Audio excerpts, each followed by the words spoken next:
আসসালামু আলাইকুম। আওয়ামী লীগের যাবতীয় কার্যক্রম নিষিদ্ধ হওয়ায় এবার ভারতের মাথা খারাপ।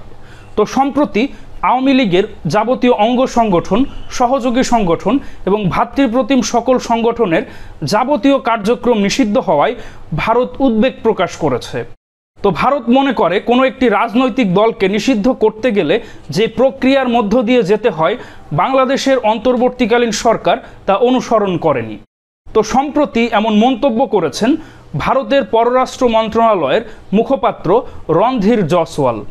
তো রণধীর জয়সওয়াল বলেন, গণতান্ত্রিক দেশ হিসাবে ওই দেশে গণতান্ত্রিক স্বাধীনতা খর্ব হওয়ায় এবং সেই সাথে যথাযথ পদ্ধতি না মেনে এই সিদ্ধান্ত গৃহীত হওয়ায় ভারত স্বাভাবিকভাবেই চিন্তিত। তিনি আরও বলেন, গণতন্ত্রে কাজের একটি নির্দিষ্ট পদ্ধতি রয়েছে, আর আওয়ামী লীগকে নিষিদ্ধ করা হয়েছে সেই গণতান্ত্রিক পদ্ধতি না মেনে। তো সংযত কারণেই এটি উদ্বেগজনক ঘটনা, আর গণতান্ত্রিক দেশ হিসাবে ভারত স্বাভাবিকভাবেই এই ঘটনায় উদ্বিগ্ন।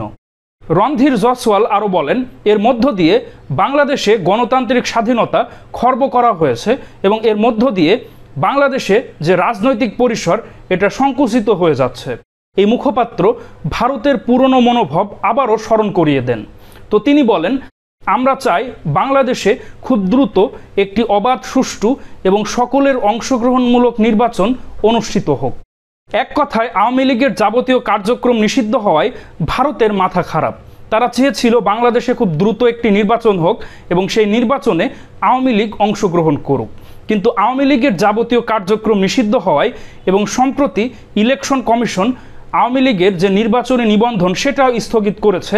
এর ফলে আওয়ামী লীগ এখন নির্বাচনে অংশগ্রহণ করতে পারবে না। তো আওয়ামী লীগের এই যাবতীয় কার্যক্রম নিষিদ্ধ করা এবং নির্বাচনের যে নিবন্ধন সেটাও স্থগিত করায় এখন ভারতের বিশাল একটি পরাজয়।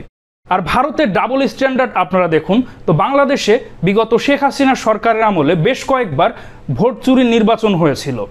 2014 সালে বিনা ভোটে নির্বাচিত হয়েছে, 18 সালে সেই রাতের ভোট দিনে করা হয়েছিল, আর 24 সালের ডামি নির্বাচন। এর বিপক্ষে কিন্তু ভারত কোনো মন্তব্যই করেনি, বরং তারা আওয়ামী লীগ এবং শেখ হাসিনাকেই সমর্থন দিয়েছিল। সুতরাং সম্প্রতি আওয়ামী লীগের যে যাবতীয় কার্যক্রম নিষিদ্ধ করা হলো এবং নির্বাচনের যে নিবন্ধন সেটাও স্থগিত করা হলো, তো এটা ভারতের একটি বিশাল পরাজয়। তো দর্শক মণ্ডলী, আওয়ামী লীগের কার্যক্রম নিষিদ্ধ হওয়ায় ভারতের যে বক্তব্য, এই বিষয়ে আপনাদের কি অভিমত অবশ্যই কমেন্টে জানান।